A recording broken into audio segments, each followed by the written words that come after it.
तुला काय म्हणायचंय ते लक्षात येतंय माझ्या विदू, पण मुळात हा पणच काढून टाकायला हवा. म्हणजे काय करायला हवं? म्हणजे अमेय, आपण जे बोलतोय ना, खूप वेळ वाया जातोय, खूप उशीर झालाय. मुळात ही सगळी चर्चा करण्यामध्येच वेळ वाया जातो. अलका, ज्या दिवशी तुझे सरोगसीबद्दलचे समज गैरसमज दूर होतील ना, त्या दिवशी आपण या विषयावर बोलू. हा, पण आज तुला मी इतकंच सांगते, आपलेपणातून आलेला अधिकार आणि हट्टीपणा यात एक अगदी पुसटशी रेषा असते.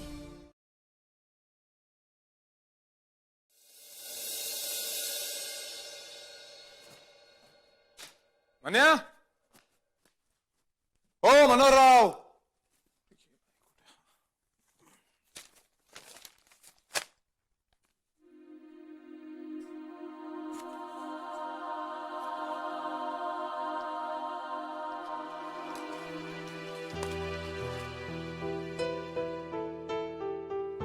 कोण म्हणायचं पाहुणा आपण? नाही, मी पाहुणा नाहीये. हाव का? मग काय नाव काय म्हणायचं घरच्या माणसाचं? डॉक्टर अमेय धारकर. तुमचं नाव? बबन्या. बबन्या. बबन्या? अच्छा, म्हणजे आज्याचा नातू. हाव की. या म्हणजे आज्याची इकडे पण ओळख आहे म्हणायची तर. अहो, ओळख कसली, चांगली घट्ट मैत्री आहे आमची त्यांच्याशी.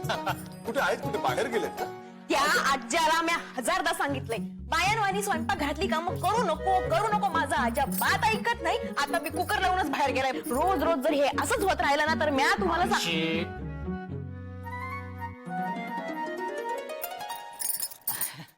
हे आमचं अर्धांग बरं का, अंशुया. आणि अंशे, हे डॉक्टर अमेय धारकर. आठवतं ना आज्या फोनवर सांगायचा? हाव. कसली हाव? दादा, हाव म्हणजे हो. असं हाव. मन्या दिसत नाहीये कुठे. तो आज्या बरोबर गेलेच इतक्यात. आज्या नेहमी सांगत असतो तुमच्याबद्दल. हो का? म्हणजे मानसोपचार तज्ञ. कोण ओळखत नाही तुम्हाला? हो, काहीतरीच. माझं क्लिनिक चाललं तरी खूप आहे. काय टेर खेचताय आमची. कांशी आज्या नेहमी सांगत असतो बर का, मनू भाऊचा गावाकडचा क्लोज फ्रेंड जसं मी आहे ना, तशी घेतली हे. लय मनकवडेत बर का. हो, अगं तू अशी नुसती उभी राहा त्यांच्या समोर, तुझा चेहरा बघून ते सांगतील तुझ्या मनातलं.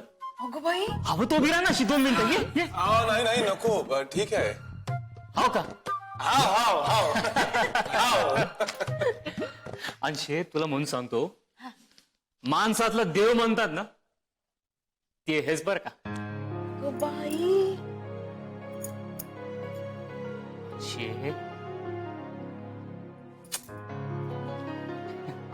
खरं सांग, खरा देव माणूस तर तुमची आजी आहेत. हा ते तर आहेच बघा. नाही खरंच खूप भाग्यवान आहात तुम्ही. अहो आज्याचे संस्कार झाले तुमच्यावर. मी तर म्हणतो प्रत्येक घरामध्ये एक आज्या असलंच पाहिजे. हा अंशी हा? चहा तरी आण ना. अगं बाई, बाई. नाही नको. अहो घ्या हो. बरं द्या. हा आता कसं आलेच बघा. जा जा. डॉक्टर साहेब तुम्ही आमच्या मनोभाव बरोबर असता. हा म्हणजे बऱ्यापैकी. दादा आमच्या मनुभाऊला कधी काही अडलं तर तुम्ही थांबा बरं का त्यांच्या संग. हा? लय साधा माणूस आहे होते. लहानपणापासून ओळखतो मी. लय साधा आहे. त्यांच्या अडचणीला थांबा हो का त्यांच्या संग. मी त्यांचा क्लोज फ्रेंड आहे म्हणालात ना तुम्ही. काही काळजी करू नका. मी आहे.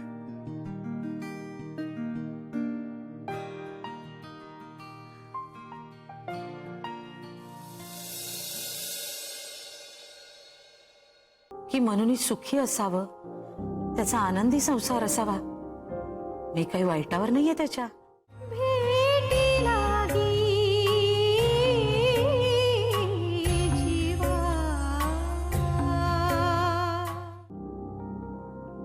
पण सुखी होण्याकरता मनूने कुठल्याही मार्गाचा अवलंब करावा हे मला मुळीच मान्य नाहीये.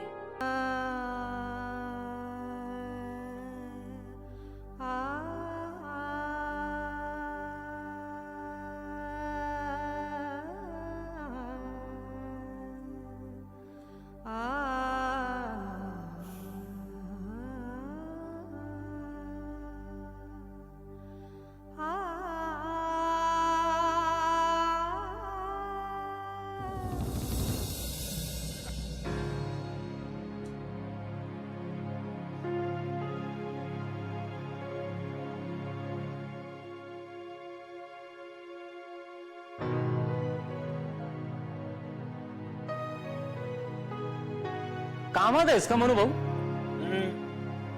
जरा महत्वाचं काम चाललं. हो का? हा मग चालतंय तुझं काम. हा मी आपलं सहजच विचारलं. मग बोलू आपण. हा? हो बबन भाऊ, हो थांबा की वाईच. हा? बस रे बस बस. अरे पर तुझं काम? ए, जाऊ दे रे, तुझ्या इतकं जास्त महत्वाचं नाही. हा. चल बस. मग ठीक आहे. बोल काय चाललंय सध्या? पिकं कुठली लावलीस रे शेतात? आहेत 2-4 पिकं लावली आहेत. का रे, लोड शेडिंगचा खूप त्रास होत असेल ना रे? तरच कसलं म्हणू भाऊ. अरे आता शेती म्हटलं की पाणी लागणारच ना. हा फक्त लोड शेडिंग मुळे रोज रातच्याला 2:30च्या पुढे उठून मोटर ऑन करायला लागते एवढंच. बाप रे, बघा ना, एवढा त्रास सहन करून अंधारात तुम्ही शेती पिकवताय तिकडे. हा? आणि शहरात इकडे मात्र आम्ही झगमगाटात बसून फक्त खातोय. जेवताना सुद्धा आम्हाला अंधार चालत नाही. अरे बाबने, तू आता इकडे आलायस म्हटल्यावर तिकडे गावाकडे शेती कोण बघत? हा आहेत ना, गावाकडे पोरं आहेत, त्याशी सांगून आलोय मी. काय टेन्शन नाही त्याच. अरे तिकडे घराच्या पत्र्यांवर अजून माकडे येतात का रे? अहो तर लय उच्छाद मांडतात. हा पण त्यांची आपसातली मस्ती असते. गावकऱ्यांना काही तकलीफ नाही. म्हणून भाऊ त्यातल्या काही माकडांची आणि आमच्या चिवची लय खट्टी जमली. हा चिव, काय नाव काय रे तुझ्या लेकीचं? सृष्टी. हा वाह, क्या बात है, वाह, मान गए. अपने तुला आठवतंय तू नेहमी म्हणायचंस कार तुला मुलगा झाला तर तू नाव निसर्ग ठेवणार आणि मुलगी झाली तर सृष्टी. हा. कितवीत आहे रे सृष्टी? 7वी मध्ये आहे ना. हो बरं म्हणू भाऊ, आमच्या घरामध्ये ना साक्षात सरस्वती जन्माला आली आहे. बघ साक्षात सरस्वती. इतकी टमाटामा बोलते की विचारू नको. आणि डान्स तर आहा असा झाक करते ना. आहा वा, आणि आमच्या गावाकडे माझा एक मित्र आहे श्याम्या, शाळा मास्तर आहे त्यो. तोच तिला शाळेमध्ये बी शिकवतो आणि इतर टायमाला घरी येऊन तिची शिकवणी बी तोच घेतो. म्हणून भाऊ एकदा तू बी ये ना आमच्या गावाला. हा अरे चिवला भेटशील ना, लय खुश होऊन जाशील बघ. हो नक्की नक्की येणार, खास चिव साठी येणार. थांब थांब एक मिनिट. हे बघ, ही आमची चिव सृष्टी. वाव, गोड आहे रे. पर्याय आहे का काही? माझी लेक आहे. हो. हाव हाव. तुला आठवतं ना म्हणू भाऊ,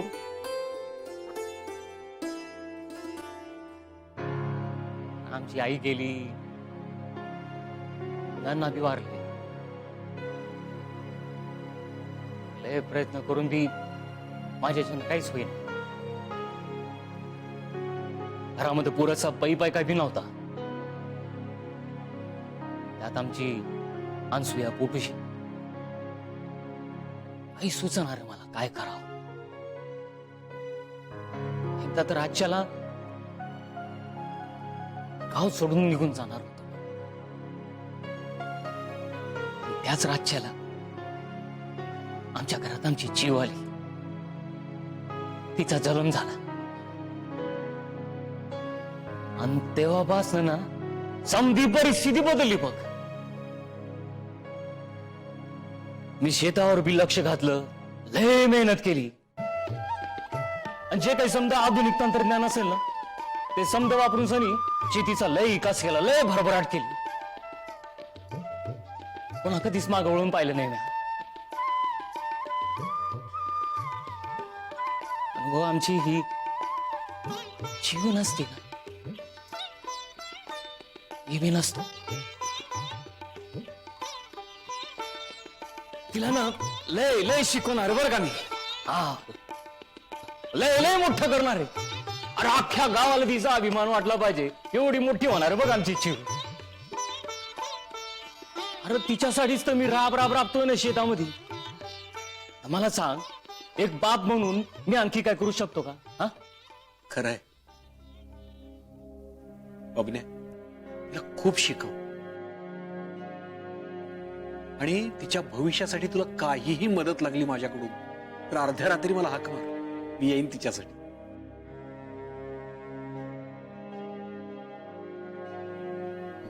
अनुभव हो बघणे,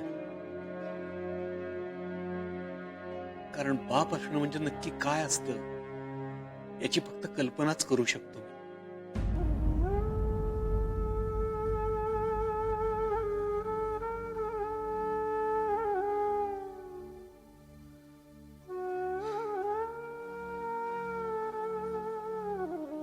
चल उठायचंय लवकर पुन्हा सकाळी.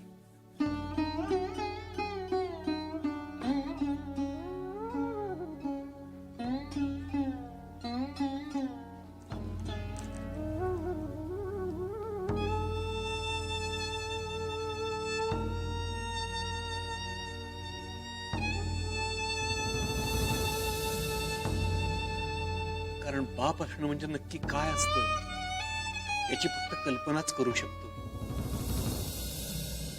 कारण बाप असणं म्हणजे नक्की काय असतं याची फक्त कल्पनाच करू शकतो. कारण बाप असणं म्हणजे नक्की काय असतं याची फक्त कल्पनाच करू शकतो मी.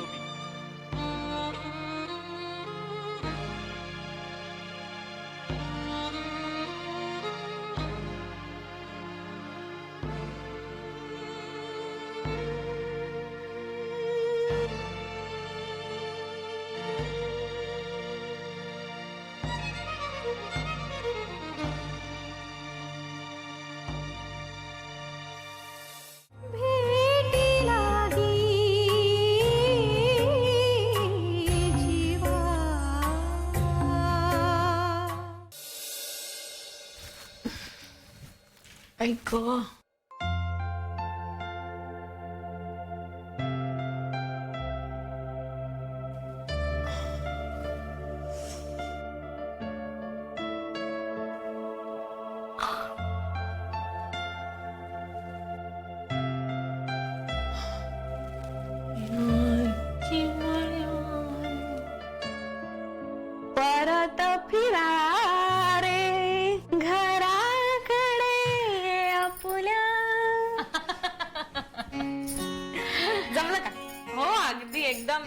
झकास घ्या. वा गावची ताजी फळं. वय. हे असं ते जेवल्यावर बसतात ना? हा म्हणजे ते मी बघितलं होतं टीव्हीवर. हा ते बाबा नाही कधी सांगत असतात. वज्रासन म्हणतात त्याला. हा तेच ते काही. घ्या ना तुम्ही फळ खा. हा गोड आहेत फळं. तू कशाला काम करते? आराम करायचा आली असते इथे. नाही व ताई, खर तर राज्यच काम करत होता. म्या म्हणलं राहू दे जरा आराम कर. अजिबात ऐकत नाही, लई हट्टी आहे. लहान पोरांच्या विवर्तन. हा तर म्या रागवले ना की ऐकतो बरोबर. त्या बाबतीत पण अगदी लहान पोरगा होतो बघा. खा ना तुम्ही मधी मधी. हा खरंच खूप गोड फळ आहेत हा. खूप मधुर. अशी फळं कुठे मिळतात ते आपल्याकडे शहरात खायला? नाहीच मिळणार. अहो आज्यानी स्वतःच्या हाताने लावलेल्या झाडाची फळं आहेत, गोडच असणार. मी आता राज्याला म्हणते, आज्या तू तर बाबा भारीच नशीबवान. नाहीतर स्वतःच्या हाताने लावलेल्या रोपांची वृक्ष होताना बघायचं म्हणजे नशीबच पाहिजे नाही का? आणि तू तर हिथं बसून त्याची फळं खातोस मस्तपैकी. मला तर ना आज्याच एखाद्या वृक्षासारखा वाटतो कधी कधी. ते खूप फांद्या असलेल्या शंकरासमोरच्या वडासारखा. काय? हा ना, आमच्या गावातल्या शंकराच्या देवळामुळं मोठा वडाचा पार आहे. तिथला वटवृक्ष पाहिला ना की मला त्याच्या राज्यात दिसतो. दोघं बी एकाच वयाचे वाटत, एकदम म्हातारे. वडानं गावाला सावली दिली आणि आज्यानं आम्हाला. आणि आमच्यासारख्या गावातल्या प्रत्येक दुःखी माणसाला. तुम्हाला माहितीये अख्खा गाव या दोघांनाही बघून नमस्कार करतो.